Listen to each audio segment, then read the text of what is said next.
l'installation qui est présentée ici s'appelle One Beat, One Tree.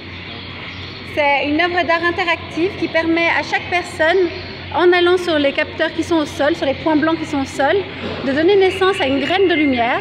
Cette graine de lumière tombe du ciel, va germer, va donner naissance à un arbre virtuel en 3D qui est projeté. Cet arbre va pousser en fonction de vos mouvements. Donc si vous faites petit, l'arbre va rester petit. Si vous vous déployez, si vous penchez à gauche, à droite, l'arbre va suivre vos mouvements. Chaque arbre est unique, est numéroté. Ensuite, il va rejoindre une forêt qui est composée par tous les arbres virtuels qui ont été créés par tous les visiteurs.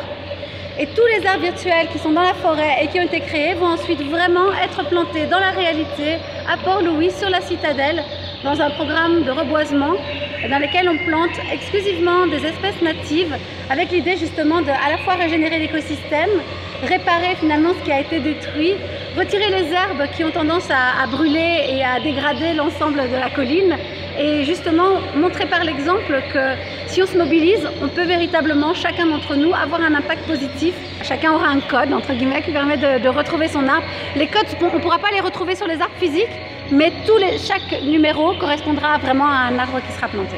Pour cette raison, en fait, que quand on donne naissance à un arbre virtuel, on entend un battement de cœur. Et l'idée, c'est de connecter le vivant au vivant. Et comprendre qu'un arbre, c'est pas du bois, c'est pas un objet de décoration, c'est vraiment un autre être vivant, conscient, avec lequel on a un lien, qu'on le veuille ou non, et avec lequel il y a une vraie interdépendance.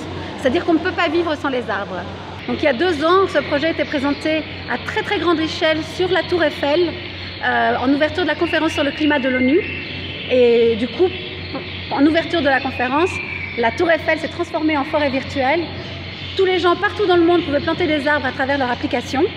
Et les arbres réels ont poussé sur les 5 continents. Donc il y avait 5 programmes de reforestation sur les 5 continents qui ont permis de régénérer justement des forêts de fruits, des forêts natives. Je travaille toujours en fait avec des populations locales et des espèces locales. C'est pour ça que le projet ici à Port-Louis, c'est un très beau projet parce que c'est à la fois un programme de plantation avec des espèces natives, mais que tout le monde va pouvoir voir puisque c'est au centre de Port-Louis et du coup ça crée vraiment un lien affectif en fait avec les arbres qui ont été plantés. De soutenir la création artistique, c'est quelque chose qu'on aime au niveau du groupe Ciel.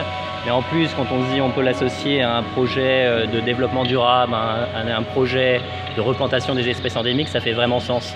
Et pourquoi ça fait particulièrement sens pour nous? Parce que c'est vrai qu'au niveau du groupe, on a un département Sustainability qui est très actif depuis quelques années pour penser et réfléchir au développement durable du groupe et qu'on a mis en place il y a maintenant plus d'une dizaine d'années la vallée de Ferney Conservation Trust, qui est donc sur la vallée de Ferney dans le sud-est de l'île. Le programme de reforestation sur la citadelle est mené par Friends of the Environment avec le Jeff Small Grants Programme du UNDP et Forena.